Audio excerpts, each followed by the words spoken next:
क्या आप जानते हैं कि जो 3 लेटर वर्ड THE आपके सामने लिखा हुआ है, इसको हम प्रोनाउंस कैसे करते हैं? डेफिनेटली आप बड़े कॉन्फिडेंस से कहेंगे कि भला ये भी कोई पूछने की बात है। अब आप में से कुछ इसको दा बोलेंगे और कुछ इसको दी बोलेंगे।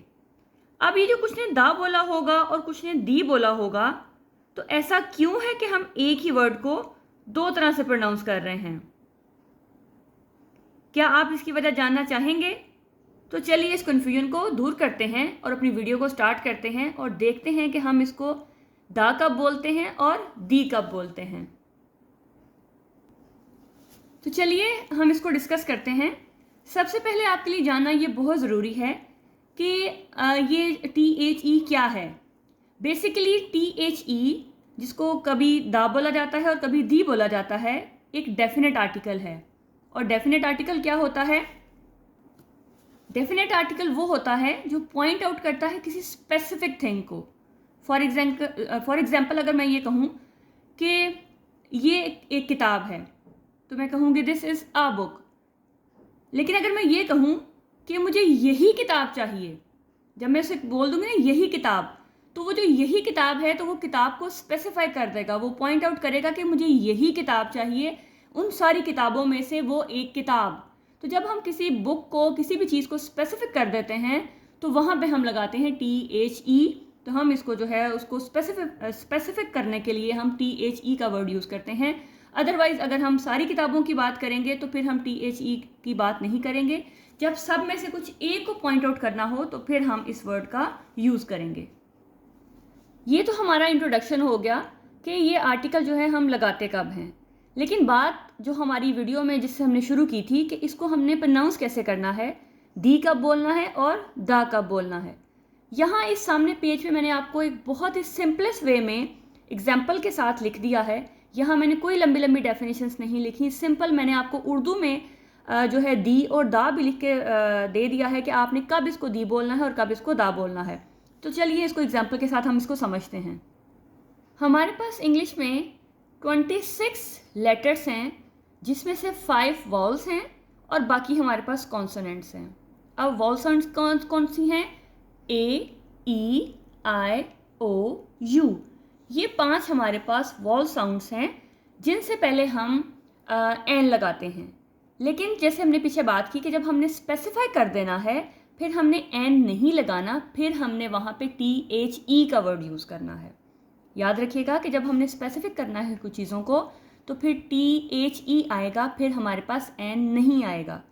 अब हम देखते हैं कि हम ये चीज़ हमने क्यों लिखी, हमने क्यों वॉल साउंड लिखी और क्यों कॉन्सोनेंट लिखी।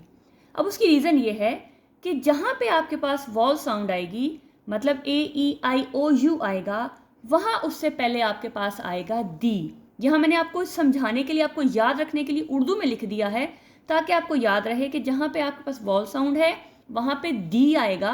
फॉर एग्जाम्पल दी एप्पल्स, आप देखें एप्पल्स में ए की साउंड है, अलिफ की साउंड है। The eggs, the orange, the answer, the ice cream, the end, the x ray. अब यहाँ पे आप एकदम से चौंकेंगे कि एक्सरे तो यहाँ पे हमारे पास नहीं है, तो फिर हमने यहाँ पे एक्स के साथ दी क्यों लगाया। अब याद रखिएगा कि मैंने यहाँ बात की थी साउंड की। हमने वर्ड्स को नहीं देखना, हमने इन लेटर्स को नहीं देखना, हमने अपनी साउंड को देखना है। आपके पास साउंड मैटर करती है। जब आपने बात करनी होती है तो साउंड पे देखते हैं। रिटन फॉर्म में आपने जब लगाना है तो उसकी साउंड पे ध्यान रखना है, आपने उसके वर्ड पे नहीं जाना। यहाँ पे आपके पास एक्सरे है तो एक्सरे में आपके पास साउंड अलीफ की निकल रही है, ठीक है, ए की साउंड निकल रही है, एक्सरे। ये देखिए मैंने इसको लिखा भी है, तो आप देखें यहाँ पे आपकी साउंड जो है वो अलीफ की साउंड है, ए की साउंड है, एक्सरे। तो इस एक्स की जो साउंड है वो वॉल साउंड निकल रही है। तो जब उसकी साउंड वॉल निकलेगी तो फिर आपने वहाँ पे डी लगाना है। आपने सिर्फ और सिर्फ AEIOU इन लेटर्स को नहीं देखना, आपने इन लेटर्स की साउंड को देखना है। सिर्फ समझने की बात है कि आप जब साउंड देखेंगे तो जहाँ पे आपके पास वॉल साउंड निकलेगी, जहाँ पे आपको वो वर्ड जो है वॉल साउंड देगा, वहाँ पे आपके पास दी आएगा। ये THEE की साउंड बनेगी दी, ये लॉन्ग वॉवल साउंड हो जाएगा। तो यहाँ पे आप दी लगाएंगे। देखें, दी ink, the umbrella, the ugly fruit, the elephant, the hour. अब यहाँ पे फिर वही सीन है कि यहाँ पे आपके पास ये आपका वॉल साउंड नहीं है, ये आपका कॉन्सोनेंट है, लेकिन ये साउंड किसकी दे रहा है, आपके पास अलिफ की साउंड दे रहा है, आर। आर अगर मैं इसको लिख के दिखाऊं तो ये आपको अलिफ की साउंड दे रहा है, आर, जिसको हम जो प्रोनाउंस कर रहे हैं। द ऑनर, ऑनर, ऑनर में भी आपके पास ये एच की साउंड नहीं दे रहा, ये अ की साउंड दे रहा है, honour. The honest man, honest man, तो यहाँ पे देखें ये जो आपका एच है ये आपकी अलिफ की साउंड जब देगा तो ये आपका जो है आपके पास शुरू में फिर डी आएगा, अदरवाइज वो आपके पास वो कॉन्सोनेंट हो जाएगा। तो वो वर्ड्स जो आपके पास अलिफ की साउंड देते हैं वो इन 5 के अलावा भी हों तो उनके साथ आपका दी आएगा। आई होप कि आपको समझ आ गई होगी। अब हम आगे चलते हैं कि हम दा कब बोलते हैं। ठीक है, ये देखिए उर्दू में मैंने आपको, अगर आप याद रखेंगे तो आपको बहुत अच्छे से याद रहेगा कि मैंने ये दाल और अलिफ लगाया था और साथ में कॉन्सोनेंट लिखा था। अब वो वर्ड्स जो आपको कॉन्सोनेंट साउंड देते हैं, जो आपके वॉल साउंड नहीं है, जो अलिफ की साउंड नहीं दे रहे हैं, उनके साथ हम दा लगाते हैं। जैसे the king, the house, the city, the university. अब आप फिर एक दफ़ा से अगर कंफ्यूज ना हो तो ये यूनिवर्सिटी में य की साउंड आ रही है, अलिफ की साउंड नहीं आ रही, चाहे ये वॉल्स में आता है, लेकिन जब ये साउंड य की देगा तो ये आपके पास कॉन्सोनेंट आएगा, ये आपके पास वॉल नहीं आएगा। जबकि देखें अम्ब्रेला में ये अलिफ की साउंड दे रहा है, अम्ब्रेला, तो यहाँ पे ये वॉल साउंड है तो दी आएगा, लेकिन जब ये य की साउंड देगा तो फिर ये यूनिवर्सिटी और तो फिर ये दा आएगा। The story, the man, the women, the chair, the unicorn, फिर वही बात, यूनिकॉर्न में य की साउंड है तो या य की साउंड जहाँ पे आएगी वहाँ पे आपने दा लगाना है, वहाँ पे दी नहीं लगाना, वो वॉल में नहीं कंसिडर किया जाएगा।